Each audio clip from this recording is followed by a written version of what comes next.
Hello दोस्तों। તમે જે રોડ દેખાય ને એકદમ સ્મૂથ એકદમ ટનાટન એક બી ખાડો બી નહીં દેખાય. કેમ દેખાય ખાડો? કેમ કે આના રોડ બનતા જો એક વર બી કમ્પ્લીટ નહીં થાય પછી આના કેવી રીતે ખાડા પડે? પણ એવું નહીં, આના રોડ માં ખાડો પડી ગયો હોય અને જો લોકેશન આપણે પીડોય સોમલાજી વચ્ચે જે જસીમપુર આવે ને વેનું લોકેશન એ જો અને જે ખાડો પડી ગયો હોય કેવી રીતે ખાડો પડી ગયો એમ કેવું હોય મારે. એક વર બી આના રોડે કમ્પ્લીટ નહીં થાય જો બનતા ખાડો કેવી રીતે પડી ગયો? એટલે હું એમ કેવું કે જે રોડ બનતો જો એક વર બી કમ્પ્લીટ નહીં થાય જો એમ મારે ખાલી એટલું કેવું કે હજુ એક વર બી કમ્પ્લીટ નહીં થાય તો એક વરમાં રોડ વેચી હશે ખાડા પડી જાય. તે માર ખાલી એટલું જ કેવું હોય કે એવું કેવું કોમ કરી દીધું હોય ખાલી રોડ હજુ બનતા એક વર બી કમ્પ્લીટ નહીં થાય અને રોડ વેસે ખાડા પડી જાય અને ભલે જે નાનો ખાડો દેખાય પણ નાના માઉસ મોટો થાય.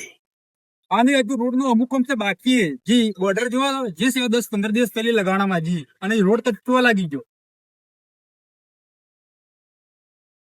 બસ હું એવું કેવું કે એવા કેવા કારીગર છે જે એક વર્ષથી અને કમ્પ્લીટ રોડે થાય ને રોડ તૂટી જાય અને જણા રોડ બનાવજે પણ હું એમ નહીં કહેતો કે જે રોડ આખી જિંદગી એવો ને એવો રહે પણ વધારે પસાવરે નહીં કહેતો ખાલી પોસ વર તેડવો જોઈએ કેમ પણ એક વર્ષથી નહીં થાય જોઈએ એક વારમાં 2-3 મહિના ખૂટીને જે રોડ તૂટી જાય વૈસે ખાડા પડવા લાગી જાય. પૈસા તમે ખો પણ ખાતા જાય ને થોડોક અસલ તે કરો વધારે નહીં તો પોસ વર તેડવું જોઈએ કેમ એક વારમાં પૂરું થાય જાય એવું પૈસા ખો પણ થોડાક ઓછા ખવાય.